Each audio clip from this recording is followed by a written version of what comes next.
السلام عليكم ورحمة الله وبركاته، كيف حالكم؟ طولنا الغيبة لأنه كان الصفحة حقي ثقيلة ما أقدر أدخلها نهائيا، كان عليها بلاغات زيادة من الشلة وأنتم ما تضغطوا لا لايك ولا شيء، لا ما حنبت الصفحة. نرجع عند قضية بن فدغم. الشيخ بن عبدان وينه بن فدغم؟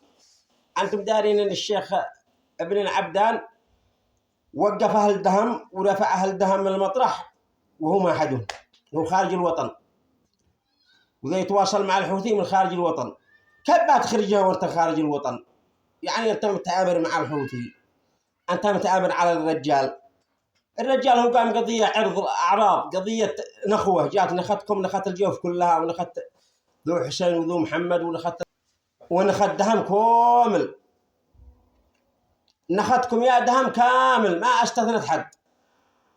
وانت بعتها القضية وبعتها يا شيخ العبدان، بعتها صاحبك وبعتها أجيرتكم ذي جات استجارت بعد الله بكم ونختكم، والآن هي في ضبوب السجن ما حد داري ويني، يعلم الله ماذا يعملوا بها. وحمد بن فدغم جالس رهينه من سبلا يقوموا هالجوف ومدارين ان هالجوف صميل الاخضر.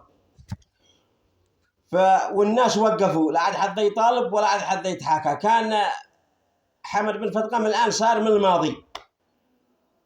الشعب هذا الشعب انتهى، والله انتهت النخوة في الشعب هذا، وانتهت الغيرة في الشعب هذا، وانتهت العزة في هذا الشعب، وانتهت الكرامة، وانتهت كل شيء.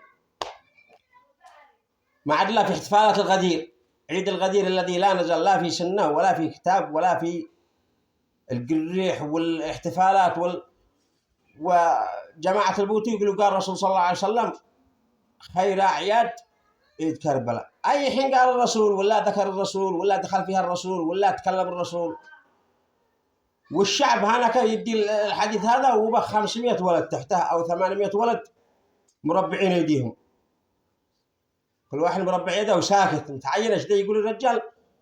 ما أعرف إيش حدا لجل دين الله يقول إيه مكانك أنت غلطان، ما قال رسول الله ولا في أيات موضع ولا في أيات كتاب ولا في أيات وين دليلك؟ ما أعرف إيش غير عندكم على دين الله، ما أعرف حدا يتكلم على دين الله. خلاص إلا استمع وسكته زي ما قلنا لكم ونكررها، والله نحن بنجي نكررها لحتى يفيقوا أصحاب العقول إن الله يغار على دينه. خلاص الله يغار على دينه، أنتم فكيتوا مساجد الله وهي مساجده بيوته، خليتهم يرقصوا فيها ويعبثوا فيها ويخزروا فيها، فأذلكم الله لأنكم أذليتوا مساجده وأهنتوا مساجده، وما هزتكم ذلة مساجد الله وقبلة المسلمين، فالله هانكم لأنكم تستاهلوا.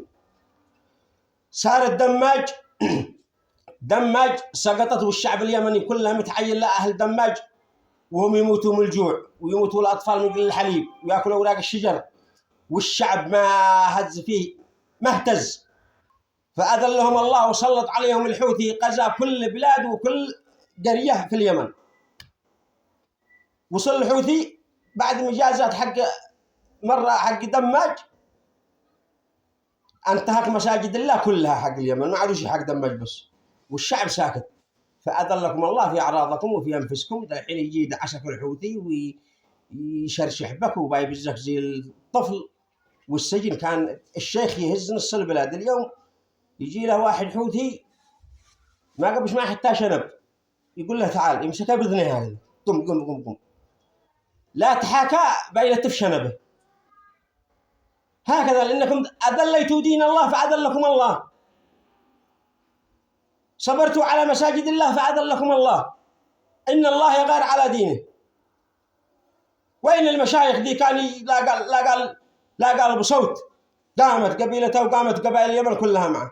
الآن الشيخ حمد بن فدغم قام لجل قضية عرض وشرف وناموس، المفروض أنها تهز كل نخوة عربية وكل نخوة يمنية. يا أخي أنتم وصل العرب وصل النخوة أنتم أرق قلوبا وألين أفئدة زي ما قال الرسول صلى الله عليه وسلم. وين هذا الكلام؟ اليوم ضيعتوا دينكم وضيعتوا شرفكم وضيعتوا وطنكم وضيعتوا كل مبادئ الحياة علي الحرام انكم ضيعتوا كل ما هي زينه بسبب فكوككم المساجد الله الذي يعبث فيها الحوثي. الآن يظهر يقول لك عمر بن الخطاب وعمر بن الخطاب ومعاوية، يلعن معاوية ويلعن الصحابة ويتهم المؤمنين، وأنتم مربعين ساكت كل واحد يقول ما علي. هذه هي قتلتكم. يدخل الخطيب المسجد وب 500 مصلي 500، ويدخل حوثي هو يا واحد جنبه قال اشتي اختطب، وكل واحد يسوي هكذا لا تحت يدني ما يزعج يتحاكى. لو من ال 550 قاموا انتم قالوا لا قام الواحد ده يحبسوه لانه واحد صح، لا قام واحد بيحبسوه ولا اثنين بيحبسوه، بس لا يقوموا 60 70 ياي هينك ساير، هذا ديننا وهذه عقيدتنا، نخلي من ما ودنا يختطب لنا، هذا دين ما يشافط يا بوتي. بيسكت البوتي. بس لو انتم ما دام انتم ساكتين بيجي وبيقول لهم بعد عمر بعدها بيقول اعبدوني. كان قد يقول الحوثي صلى الله عليه وسلم بعدها بيقول اعبدوني انا الهكم زي فرعون. فالله الله الله الله الله الله نطالب بنفتقم قضية كل يمني، والترند وقف. وين الترند؟ وتحياتي لكم، تابعوا القناة.